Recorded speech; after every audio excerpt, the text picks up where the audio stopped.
എല്ലാവർക്കും നമസ്കാരം. ഞാൻ വിവേക് ബാലകൃഷ്ണൻ. ഒരിക്കൽ പ്രവാചകൻ മുഹമ്മദ് നബിയുടെ അടുത്തേക്ക് ഒരു ഉമ്മയും കുഞ്ഞും കൂടി വന്നു. ഉമ്മ മുഹമ്മദ് നബിയോട് പറഞ്ഞു, എന്റെ കുഞ്ഞിന് ശർക്കര കട്ട് തിന്നുന്ന ശീലമുണ്ട്, അങ്ങ് ഇവനെ ഒന്ന് ഉപദേശിക്കണം, അങ്ങ് ഉപദേശിച്ചാൽ ഇവൻ ആ ദുശീലം നിർത്തും എന്നും പറഞ്ഞു. മുഹമ്മദ് നബി ആ കുഞ്ഞിനെയും ഉമ്മയെയും നോക്കി, എന്നിട്ട് പറഞ്ഞു, നിങ്ങൾ ഒരാഴ്ച കഴിഞ്ഞ് വരൂ എന്ന്. അവർ മുഹമ്മദ് നബി പറഞ്ഞ പോലെ ഒരാഴ്ച കഴിഞ്ഞു വന്നു. മുഹമ്മദ് നബി വീണ്ടും കുഞ്ഞിനെയും അമ്മയെയും നോക്കി, എന്നിട്ട് പറഞ്ഞു, നിങ്ങളൊരു 4 ദിവസം കൂടി കഴിഞ്ഞു വരൂ എന്ന്. അവർ 4 ദിവസം കഴിഞ്ഞു വന്നു. വീണ്ടും അദ്ദേഹം ആ കുഞ്ഞിനെയും ഉമ്മയെയും നോക്കി, എന്നിട്ട് പറഞ്ഞു, നിങ്ങൾ 2 ദിവസം കൂടി കഴിഞ്ഞു വരൂ എന്ന്. അവർ 2 ദിവസം കഴിഞ്ഞു വന്നു. അപ്പോഴും അദ്ദേഹം ആ കുഞ്ഞിനെയും ഉമ്മയെയും നോക്കി പറഞ്ഞു, നിങ്ങൾ 1 ദിവസം കൂടി കഴിഞ്ഞു വരൂ എന്ന്. അവർ 1 ദിവസം കൂടി കഴിഞ്ഞു വന്നു. അപ്പോൾ നബി ആ ബാലനെ അടുത്തു വിളിച്ചിരുത്തി പറഞ്ഞു, മോനെ, നീ നാളെ മുതൽ ശർക്കര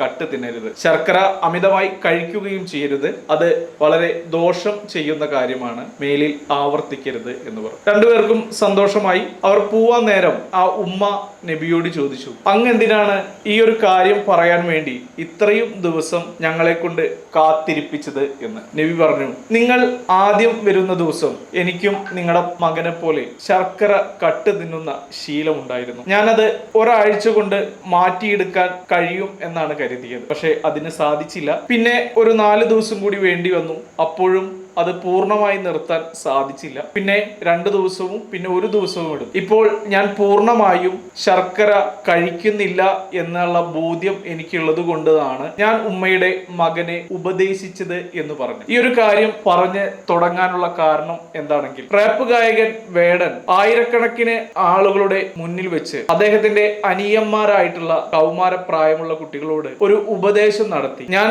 എല്ലാ മോശം കാര്യങ്ങളും ചെയ്യുന്ന ആളാണ്, നിങ്ങൾ അങ്ങനെ ചെയ്യരുത് എന്ന്. വേടൻ എന്ന കലാകാരന് എന്ത് അർഹതയാണ് അങ്ങനെ പറയാനുള്ളത്? ഒരു കാര്യം മറ്റുള്ളവരെ ഉപദേശിക്കുമ്പോൾ ആ ഉപദേശിക്കുന്ന കാര്യത്തിൽ അയാൾ പൂർണ്ണമായും സത്യസന്ധനും നീതി പുലർത്തുന്നവനുമായിരിക്കണം എന്നാണ് ഈ ഒരു കഥ കൊണ്ട് ഞാൻ ഉദ്ദേശിച്ചത്. അങ്ങനെ അടിസ്ഥാനപരമായി യാതൊരു വിധത്തിലുള്ള നീതിയും നന്മയും പുലർത്താത്ത ഒരാൾ മറ്റുള്ളവരോട് ഉപദേശിക്കുമ്പോൾ ആ ഉപദേശം ആരും കേൾക്കുകയില്ല എന്ന് മാത്രമല്ല, അയാൾ എന്താണോ ചെയ്തുകൊണ്ടിരിക്കുന്നത് ആ കാര്യം അനുകരിക്കാൻ ഈ പറയുന്ന കുട്ടികൾ ബാധ്യസ്ഥരാവുകയും ചെയ്യും. ഇന്ത്യൻ നാഷണൽ കോൺഗ്രസിന്റെ കുറെ നേതാക്കൾ വേടൻ എന്ന് പറയുന്ന കലാകാരനെ ഒരുപാട് പുകഴ്ത്തി പറയുന്ന കാഴ്ചകൾ നമ്മൾ കുറച്ചു ദിവസങ്ങൾക്ക് മുമ്പ് കണ്ടതാണ്. അതിൽ പ്രധാനമായും യൂത്ത് കോൺഗ്രസ് സംസ്ഥാന അധ്യക്ഷൻ ശ്രീ രാഹുൽ മാങ്കൂട്ടത്തിൽ, അതുപോലെ തന്നെ പാർലമെന്ററി MP ആയ ശ്രീ ഷാഫി പറമ്പിൽ, അതുപോലെ തന്നെ സംസ്ഥാന യൂത്ത് കോൺഗ്രസിന്റെ ജനറൽ സെക്രട്ടറി ആയ ശ്രീ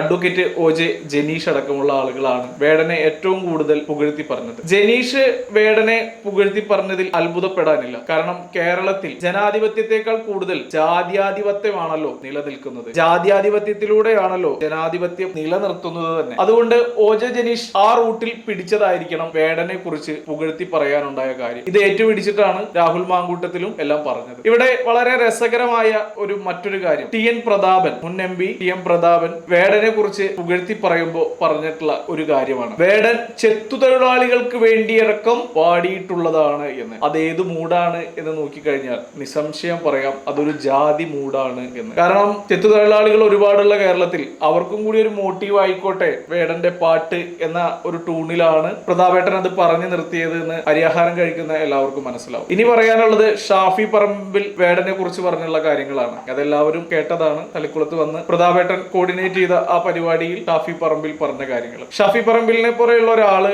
വേടനെ പോലെയുള്ള ആളുകളെ കുറിച്ച് പറയുമ്പോൾ കുറെ അധികം ശ്രദ്ധിക്കാനുണ്ട് എന്നാണ് പറയാനുള്ളത്. കാരണം കമ്മ്യൂണിസ്റ്റുകാർ ഇറക്കിയ ഒരു ചൈനീസ് പ്രൊഡക്റ്റ് ആണ് വേടൻ എന്നുള്ള കാര്യത്തിൽ സംശയമില്ല. കാരണം ഗുണമേന്മ വളരെ കുറവായ ഒരു പ്രൊഡക്റ്റ് ആണ് വേടൻ. അത് കണ്ട് കണ്ണു മഞ്ഞളിച്ച് ശ്രീ ഷാഫി പറമ്പിൽ ഓരോന്ന് വിളിച്ചു പറയരുത് എന്നാണ് പറയാനുള്ളത്. ഷാഫി പറമ്പിലിനെ ഷാഫി പറമ്പിലാക്കിയത് മുസ്ലിങ്ങളുടെ വോട്ടും ദളിതന്മാരുടെ വോട്ടും മാത്രമല്ല എന്നുകൂടി ചിന്തിക്കണം. നാരായണനാമം ജപിക്കുകയും നരസിംഹമൂർത്തി ദക്ഷിണാമൂർത്തി മന്ത്രം ഉരുവിടുകയും ഹരിനാമകീർത്തനവും ലളിത സഹസ്രനാമങ്ങളൊക്കെ ചെല്ലുന്ന ഒരുപാട് സവർണർ എന്ന് വിളിക്കുന്ന നമ്പൂതിരിയും പട്ടന്മാരും ഒക്കെ വോട്ട് ചെയ്ത് നേതാവാക്കിയിട്ടുള്ള ഒരാൾ കൂടിയാണ് ഷാഫി പറമ്പിൽ. അതെല്ലാം മറന്ന് ആർക്കോ വേണ്ടി എന്തിനോ വേണ്ടി തിളയ്ക്കുന്ന സാമ്പാർ പോലെ വേടനെ ഇങ്ങനെ പുകഴ്ത്തുന്നത് എത്രമാത്രം ശരിയാണെന്ന് ഒന്ന് ചിന്തിക്കണം. വേടനെ പുകഴ്ത്തി പറഞ്ഞതുകൊണ്ട് കോൺഗ്രസിന് ഒരു വോട്ട് പോലും കിട്ടുമോ എന്നുള്ള കാര്യത്തിൽ വളരെയധികം സംശയമാണ്. കാരണം കേരളത്തിലെ നിഷ്പക്ഷരായിട്ടുള്ള വോട്ടർമാരെല്ലാം ഈ കാഴ്ചയൊക്കെ കാണുന്നുണ്ട്. ഇപ്പോൾ വേടൻ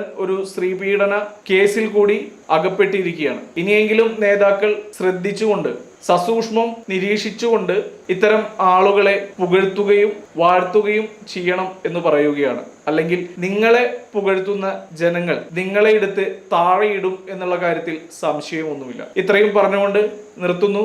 നന്ദി, നമസ്കാരം.